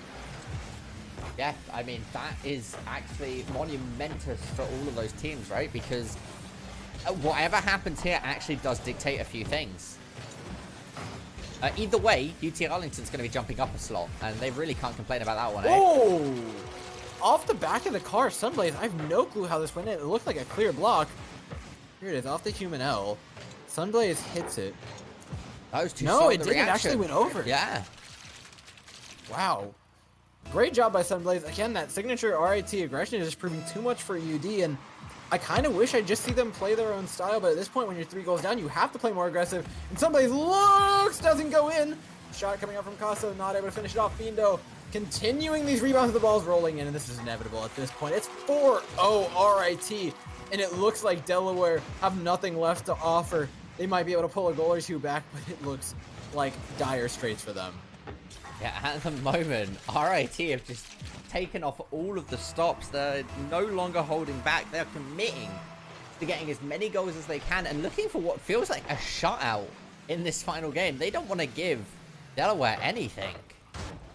Oh, Casso with the absolute rocket of a shot. Fever gonna be there to stop it. Tries to dribble it out of his own half. Sunblaze though gonna be there for the stop. And this is it. You see Sunblaze there coming out of his own backline, confident that Casso's gonna get back just in time. He allows a shot. Bindo tips it up. The rebound is here. The human elbow gets Clay's looking for it. Kraut can get a good touch here. It could be a guaranteed goal. Not quite though. Casso not able to make it back for either of those rebounds though, means that RIT are down a player, but now they're on the attack with an extra player just for that. 45 seconds left on the clock. I can already hear Tyler cheering, because I don't know if you knew this one, Dor, but Tyler and David, they're both alumni of each individual school being played. So, bit of an in-house competition. Yeah, of course, Tyler being very important here to EGF, but I think RIT is held near and dear to his heart. He is losing it right now as they beat who are meant to be their rivals right about now. Grau is up, and with 15 seconds left, 4 goals is a tall order. Navik, RIT are looking like they're going to be taking the day. 10 seconds, 9, and that is going to be another goal on the board. Salt in the wounds.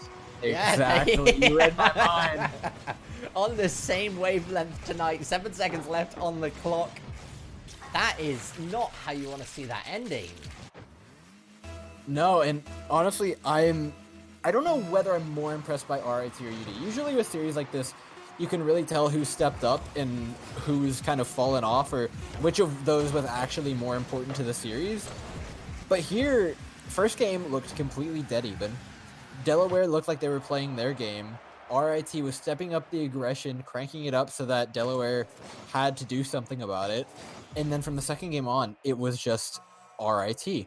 RIT the entire game. And University of Delaware refused to play their own style, tried to play this scrappy, quick RIT style. And that, I feel like it was a decision that was made consciously by University of Delaware that led them down the complete wrong path. Yeah, I think that was, like you said, right? It was a game of Tigers that time around. The Blue Hens were not playing how we usually see them. They were forced to, like you said, play the quick, scrappy routes, had to be punished as soon as they saw a mistake. And it didn't work out for them this time around. And that's going to be RIT taking the first place seed, knocking Delaware down to 3rd, and UT Arlington up to 2nd.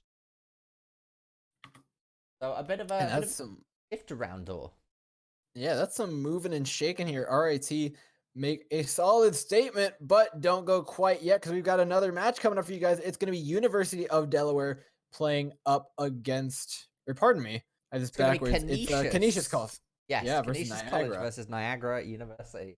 So we'll be back in just a moment, ladies and gentlemen. Oh, do not. Oh, yeah, just keep those screens going. I was trying to think of an outro there that wasn't my usual one, but there we go. We'll be back momentarily.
And ladies and gentlemen, we told you it was going to be a short break, and it indeed was. We've already got Canisius and Niagara ready to get started. Ladies and gentlemen, I, of course, am Cavan Navik Dignan, and I am joined by the wonderful, magnificent, fantastic... I was trying to think of another word because I keep adding words, but I cannot. Cameron Dorfralic. Good. We are kicking it off immediately already, Dor. Navik, I feel so special right now. But this game is definitely more important than that because Glixie is up for the shot. Oh my god, already starting it off very aggressively. Canisius searching for that first goal, going to be dribbling the ball back into their own half. I'm stuffed. This is the one, though, to clear it. He gets an opportunity here. Doesn't quite get what he wants. The cross comes through for Canisius, but they're not able to finish it off. Coming out again, we did just see a fantastic game between the University of Delaware playing against RIT, and earlier in the day, Dor, of course, we saw Manhattan playing against Siena, and UT Arlington playing against Quinnipiac. Manhattan winning their game and UT respectively. And now, it's coming into this game. I have no idea who to call for this. Canisius going to be taking the early lead. You know what? Canisius got the first goal. I'm calling it. Canisius win. Canisius won what score? Call it. Oh, go for it, This game? No, all three. What's oh my goodness. Okay, 4-0, 5-2, 3-1. You heard it here first. Navik is historically wrong tonight, so we're going to take his words with a grain of salt and continue forward because he wasn't able to predict the first match, and I'll never let him live that one down.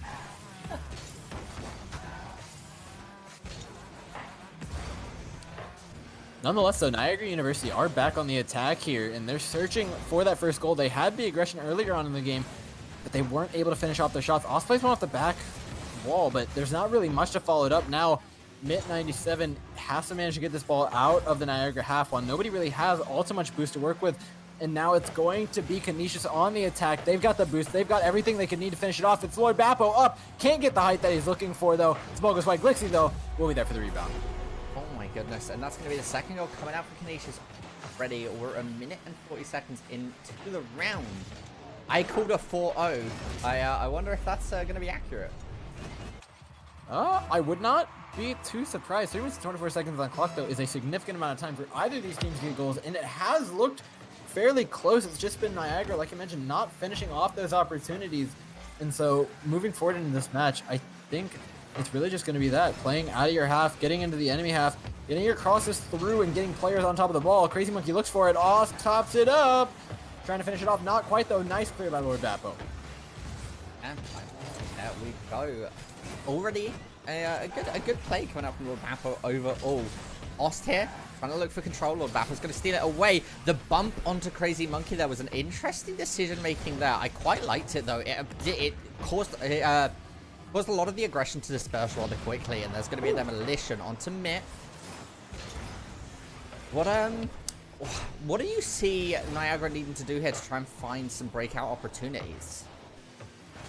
Niagara is playing in the opposing half. They're getting it out of their own, not too difficult, without too much difficulty, but when it gets over here, you'll see, there, Glixie, easy clear. Mitt loses the ball too early, forces the possession away from his own team, and now they're on the back foot. They get these attacks, but it's doing stuff with them other than just playing them out of the corners. It's getting more creative with the ball so that you can create more opportunities for your team. Yeah, I mean, 97 here, looking to slow play it there. I'm curious to see Niagara's more aggressive rotations there, right? Because Mitt was in the air for a good few seconds there. We could have seen somebody trying to take the ball, that they just kind of let it slow fall. Oss looking for the aerial, looks for the bumper to Lord Bappo, doesn't find it. Lord Bappo gets it over Crazy Monkey, doesn't get it past Mitt, though. Oh, Crazy Monkey's there, though. Oh, nothing to finish it off. Glixie is too strong. He's actually been a major player here for Canisius. Those saves have been absolutely critical for him, even if they don't show up on the scoreboard. He's been all over this goal. Now, he's going to have to do it again. It's the clear that he's looking for. I'm stuffed there for the intercept. And Ost, with his deceivingly purple car, is on the orange team. Lord Bappo, though, is on the blue team and will be forcing it into the Niagara University half. Stuff whipping on the ball there. An aggressive bump coming out from Canisius onto Oss there. I believe that was Glixie. Didn't quite work out for him, but I like the spunk. It was an interesting choice going all the way around instead of going for like a side swipe. Yeah, and it's mind games like that, though, that get you goals. It's getting creative with your dribbles, getting creative with your 1v1 that's going to win you stuff. And right now, I'm Stuff is in a very comfortable position, 53 seconds on the clock, and 2 goals up right now. Canisius, this is a pretty tough gap to close, considering how this game's gone so far. Yeah, I mean, now once again, Apo finds the touch, manages to get it past Mitt, but Crazy Monkey steals it away. Again, now we see the aggression coming out from Niagara. I'm Stuff contesting it successfully. And it's really got to be Niagara taking more risks, I suppose. If you can't make those plays, then you have to start stepping up the aggression and start taking risks to close those gaps. And that's when the game starts getting really threatening, especially against a team like Canisius, who's pretty consistent. Now, though, at 1-2, you still step up the aggression. You need that goal if you're sitting on the side of Niagara. But looking in towards the second game, I think it's just cleaning up their play that they want to do. They don't want to have to resort to just turning up the aggression and turning up that risk taking. Yeah, I mean, and look, Glixie playing it so slow, didn't even actually manage to steal the boost there. I'm not quite sure what the decision making was coming out of that play, but they still managed to run the clock down. It's going to go 2-1 here, and that's going to be game 1 going towards Canisius. And honestly, a much, I mean, I suppose if you look at the standings, it was expected to be close, but honestly, it felt like Niagara was in the driver's seat. At no point was I like, okay, Canisius are going to score right now. They got the ball around midfield, but they were constantly losing it before they moved into the opposing half. And so it's just the threats aren't coming out here from the blue side. Niagara University are chucking them out left, right, and center. Yeah, I mean, and even then, though, as you say that, like, you felt like Niagara was in control, but Canisius managed to retort every single time and managed to take the goal lead. Yeah, and it's got to be just tempering the aggression from Niagara just a little bit, playing more so on your fundamentals, like we've mentioned, and then just finding the back of the net has been something that they've struggled with all night, and that's not something you can really teach in about 5 minutes or in the breaks between these games. It's something that you just have to turn on. You've got to get the momentum going in your favor. You got to start feeling yourself before you start finding those goals. Going out again. Oh, a bit of a risky situation. Oh my goodness, is that going to go in? It does. Yep, Lord Bappo starts it off 1-0 for Canisius. Looking like they want to close this one out in a 3-game fashion, but Niagara still have plenty of time on the clock to even it up. It's 1-0 though. Still got to hand it off to Lord Bappo. I mean, Lord Bappo there, like you said, right, managed to put one in early. It's a good position. It was an interesting one. I didn't think it was going to go in. There was plenty of time for Niagara to be able to save it and like clear it away, but the Griffs just managed to put it in. Yeah, I feel like it actually does more damage to Niagara mentally than it actually does score-wise. You come off of a loss and immediately going down 1 goal like that, putting yourself in that disadvantaged state yet again is, God, it feels really bad, you know? Yeah, it's never a good feeling, especially when a goal goes off of the crossbar and just kind of rolls on. They're not all out of energy or boost quite yet, though. Austin's got an opportunity here. Whiffs it. Not quite the way he wants it to go. Crazy Monkey gonna be tapping it back up. Glixie, though, is out for the rebound. Mitt, the last defender left in the way here of Canisius University. There's really not too much to be found. It scrambles around in the midfield. Canisius maintain decent possession, and they find goals every once in a while, and it feels like Niagara, they're finding some possession. They're getting the ball forward some of the time, and they're not finding goals ever. Okay, goes to Glixie. I'm Stuff, just needs to slow the ball down, plays it safe, just gets that back kick, goes for the, I like that, I like the half flip. Pushing it out. Crazy Monkey actually in the wait! Did Crazy Monkey just save? You're on the wrong side of the field, man. Oh no! That could have been a goal for Niagara. That could have been what they needed to even it up, but like you mentioned, Crazy Monkey's just sitting there in the way. I'm genuinely confused because he had plenty of time to hit the brakes. He had plenty of time to stop that from happening, and now it's still Canisius in the driver's seat. It's still Niagara on the back foot, and Canisius are throwing out attempt after attempt here at that second goal. Yeah, I mean, look Bappo again. I can't believe that though. That was so unfortunate from Crazy Monkey. I thought that would have been a quite an easy goal for Niagara. Coming out though. 2 minutes 30 left on the clock. We already see Canisius with a 1 win. Oh, Crazy Monkey's up though. Ost is there for the rebound. It's not quite going to be had, but Stuff is now on the dribble. He's on the 1v1. Can any of the Niagara players get there in time? No. He took a fair amount of time setting that one up, too. The Niagara players were very, very far forward. We see this turnaround comes very slow. He gets the flip that he's looking for, and it's just enough speed to sneak it in here past Crazy Monkey. Unfortunately, not as good at defending his own goal as he is the enemy's. Oh, that feels really harsh, but...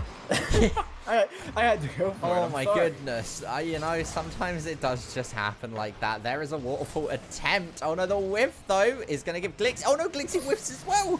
It's Whiff City. This game is going some kind of way, and I feel like it's honestly not even clean play by Canisius either. I feel like it's just like slightly cleaner from Canisius, and this ball sitting around in midfield, bouncing every once in a while, and then Canisius end up with a goal here and there. Crazy Monkey now passes it to Ost. Ost back over to the wall, plays it in the corner. Good bumps onto I'm Stuff. Lord Bafo, though, is going to try and clear it. Gets it over. Back over to Glixie. And Glixie's up in the air for it, trying to get the clear, but Crazy Monkey finds across the center. Lord Bappo is there to intercept. And there's really not too much that I can say here for Niagara University other than just win the ball more. It's bouncing back and forth. Stop passing it straight into Canisius' hands, because Canisius is doing the same thing. Canisius is passing it over to Niagara University, and there it is. See? Pass. Ost is going to catch it. Ost is going to go up the wall. Nope, he's going to get blown up. The cross comes in from Glixie. Actually, this could be the Canisius goal they were looking for. The dribble comes out, and there it is. A great finish by Glixie, and there it is. Ost doesn't get the touch that he's looking for. It goes into the corner. The demolition comes through, and that's the mistakes that Canisius have been punishing. Yeah, and that's going to be 3 goals up over. Oh, this is an extremely good position for Canisius to be in, right? They don't have to worry about being a game down. They put themselves into match point if they manage to keep this up. I think I called this game at a 3-1, but this might be the 4-0. Glixie's up, and he's looking to make it 4-0 right now. Goes across the goal. I'm Stuff. Could he be there to finish off? Not quite the boost to do. He puts it back in the corner. Canisius still have an opportunity here. The cross will come through. It's low. Crazy Monkey lower, though, in that Batmobile. Now the ball is out to Glixie, and Canisius relentless aggression right now. It feels like they have not let go of this ball in the past minute. 54 seconds on the clock, and with 3-0 lead, Canisius look to end this one. Yeah, I mean, at the moment, looking off in the corner here, Ost is trying to recenter it. Lord Bappo right on his tail, though, not giving them any wiggle room. Glixie's going to get challenged. Good play here from Mitt. Lord Bappo is going to find the touch, though. Re-evaluate the whole situation is what all of the teams have to do. Is it's completely recentered. Lord Bappo getting chased down by Crazy Monkey. I'm Stuff. Gets the touch. Goes to Mitt. Mitt's going to rebound it over to Ost. There's a clear from Lord Bappo. Crazy Monkey's got to make this save. Another goal would be devastating with 17 seconds left. It's barely possible. As that time ticks down with every second, it becomes exponentially less and less here, as it looks like Canisius are going to be taking this game 3-0. You know, I was close. I said 3-1. If Crazy Monkey hadn't have saved this team's goal, then it would have been 3-1. And I'm taking that one with stride. That's fair. It was close to your call. Canisius still in that driver's seat. Niagara have a lot of ground to make up right now, because I feel like it's been middling play from both teams. If I'm being completely honest, Canisius hasn't done anything particularly special. Niagara, I think, has just made more mistakes, and Canisius has managed to make less mistakes. Yeah, I think that's a rational way of looking at it overall, right? It does just come down to... yeah, I mean... It's a game of mistakes, and when you're making less mistakes, you're going to win more. Well, I mean, it's a scenario where you're having the ball just bounce around left and right in the center of the field, and it's one player rebounding it to another, and there's no real semblance of super duper strong team play from either team. And so I really don't know what is other than just individual. Okay, we saw the ball in the corner, got tipped up a little bit too high, allowed that demolition to come through, and Glixie got to dribble the ball into the net. Other than that, it's going to be Niagara allowing Canisius to just take the ball. It's missed touches, missed plays, and just little stuff in the middle of the field as the ball just bounces back and forth repeatedly. We're seeing a substitution. I'm Stuff out for a Humble Potato. Well, they think they've got the line to close it out. They're looking for that 3-0, and some fresh thumbs might just be the answer to this one. Humble Potato coming in with that rank amateur tag is a interesting choice, but Glixie has proven more than outstanding on this Canisius side so far. Getting into it, ladies and gentlemen, once again. It's I'm curious to see if Niagara managed to pull this in. It's going to be a tough order, but they are match point. The ball is up, and that's the lead they need. It's going to be 1-0, and you know what, Navik? I think they might just have heard you. Yeah, I mean, Niagara are going to be able to put in that first goal already. Very, very quick retort. Whew. Plenty of time on the clock, though. It's Canisius definitely not out of this one, and I mean, we've seen them win 2 games. I'm almost certain they're capable of finishing off a goal here. It's more a question of time at this point. What can NU do with this lead that they have right now? Because Humble Potato's coming for the goal, and he's coming fast. Also, nice control, good intercept, and I like this. Starting to slow the ball down here on the Niagara side. Yeah, I mean, Glixie goes over to a Humble Potato. Oh, okay. Glixie's going to be able to stop it. The hold back and forth, Lord Bappo. That's the touch. They're looking for the answer. Canisius want to end this as quickly as they can. They did not want to give Niagara any ground to work with. They might have just given Canisius a little bit of ground to work with right now. Lord Bappo gets the tap up. Glixie's there. It's down. It's in. 1-1. Canisius tie up the score here in what might just be our final game of the night.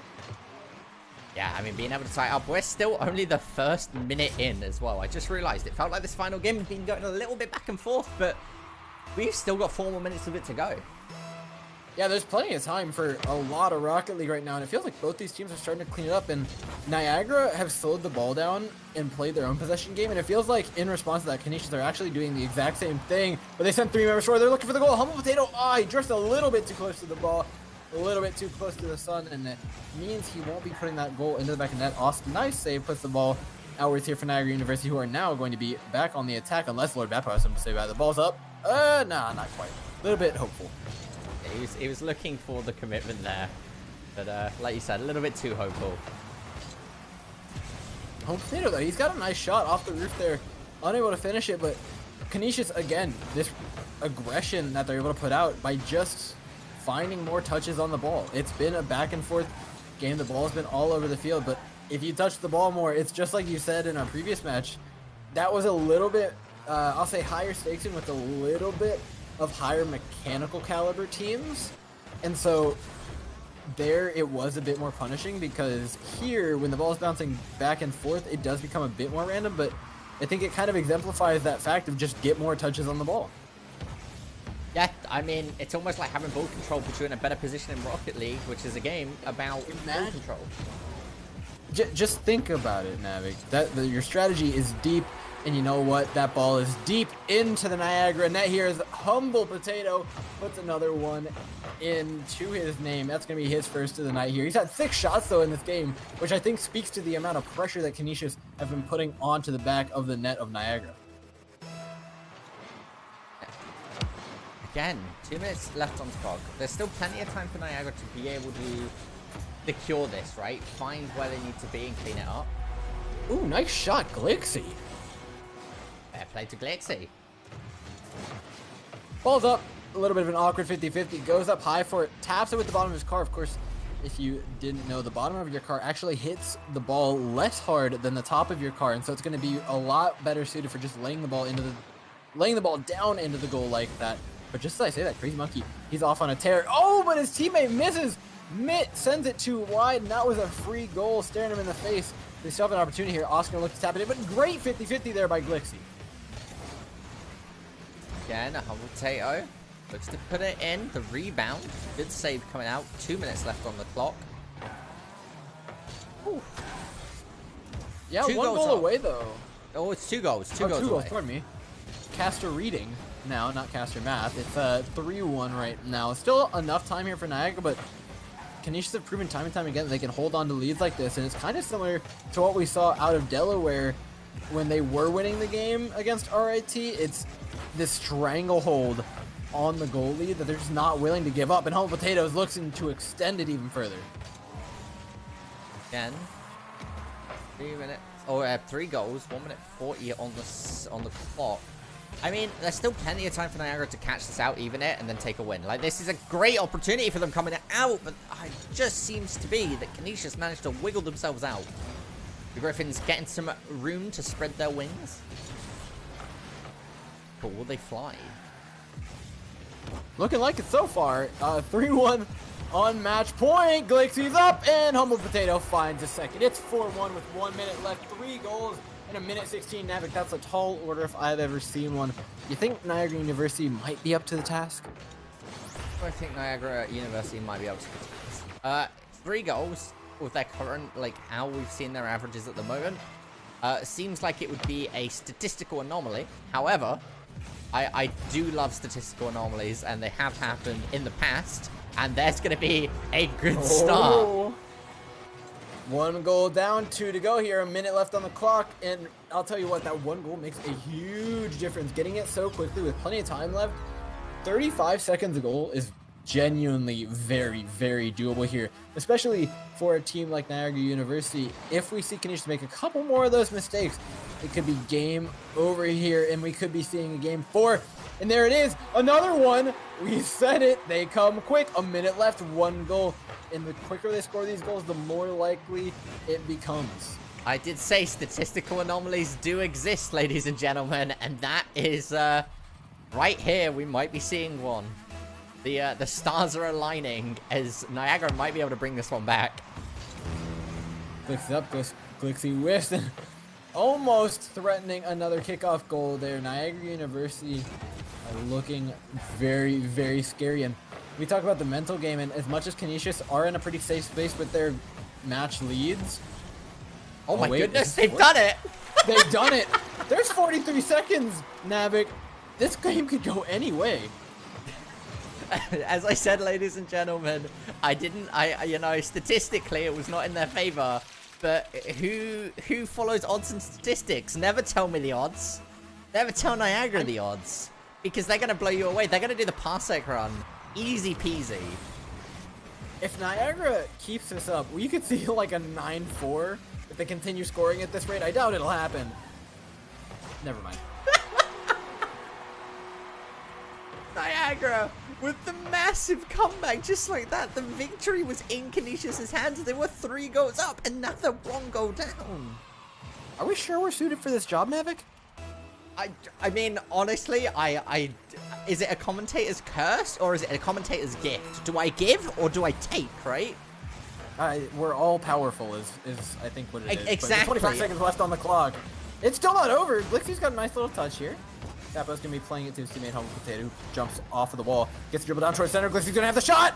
It's up off the corner. It's not out of the Niagara half here yet. This game could be dead even here with 10 seconds left on the clock. The shot comes in. Lord Apple, though, he doesn't allow his teammate to take the shot. Humble Potato's going to be tapping it in towards that goal. Austin knocks it out towards the corner.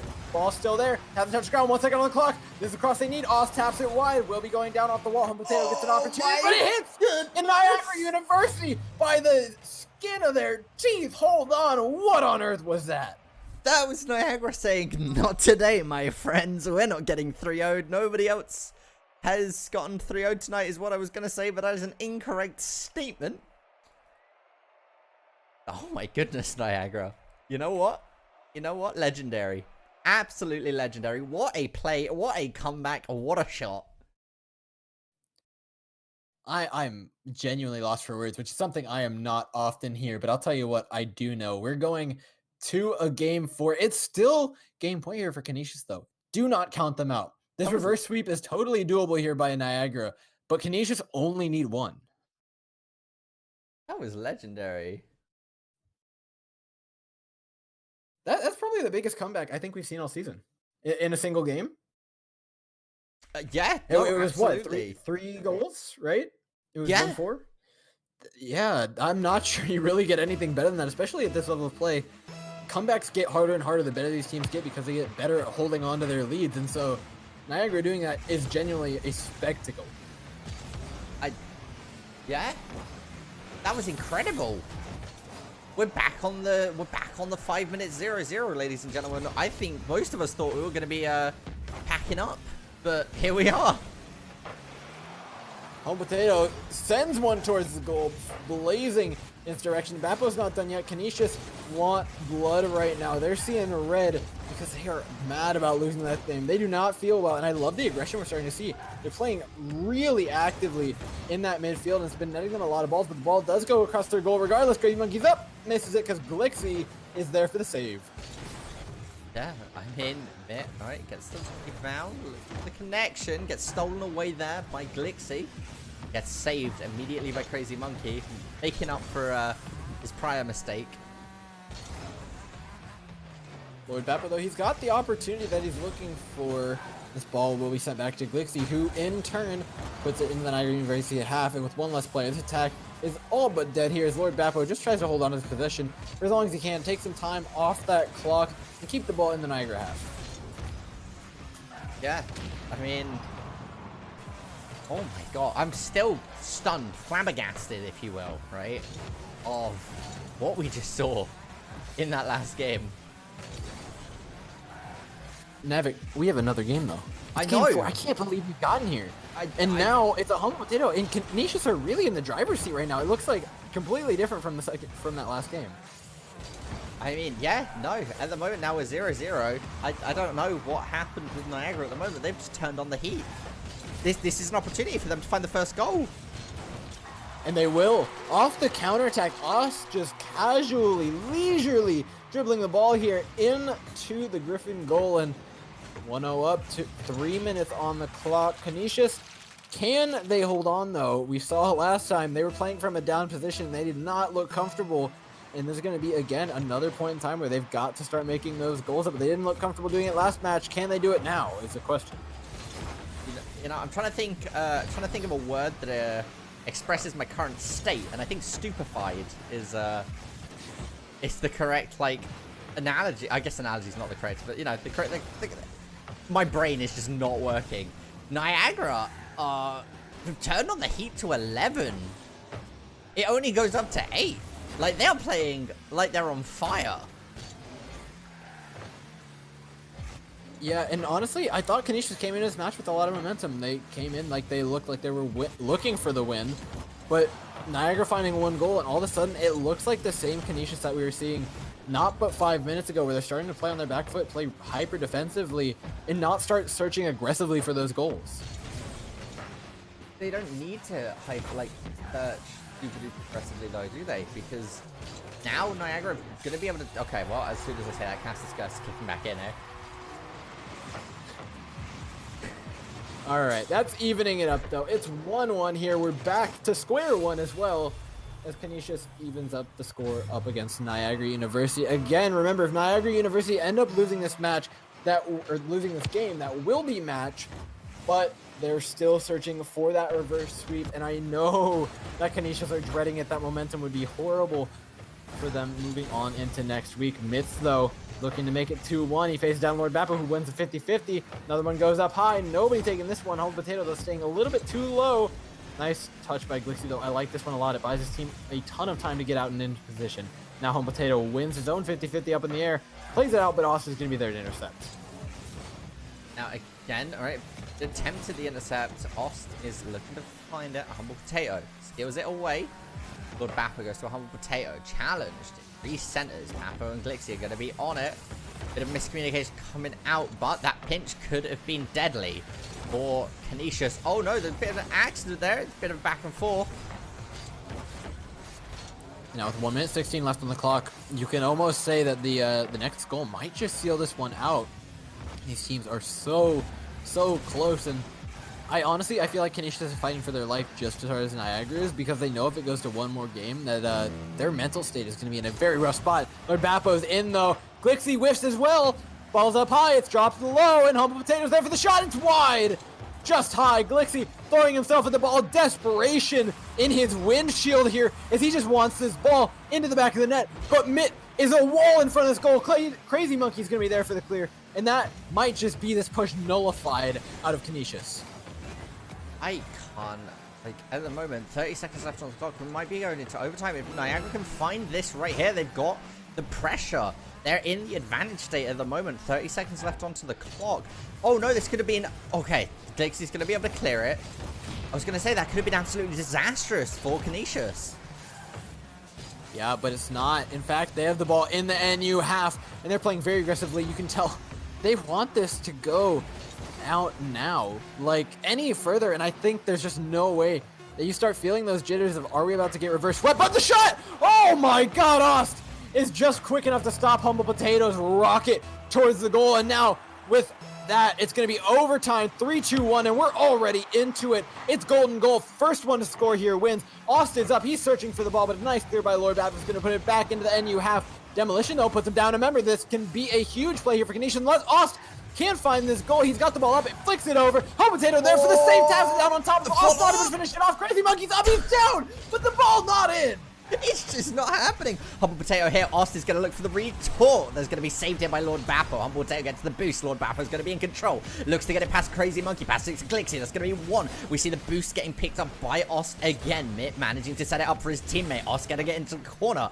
We see Lord Bappo going to be able to challenge it successfully. Crazy Monkey goes to intercept, whiffs it, but manages to gain ball control after a while. The demolition's going to come out from Glixie onto Crazy Monkey here as Ost looks to set it up again. There's an opportunity. Oh, no. This could be it. There's a bit of a whiff. Oh my god, the patient play though. The drop up here for Crazy Monkey is going to land right back into Bappo's hands. Humble Potato is going to be on top of it.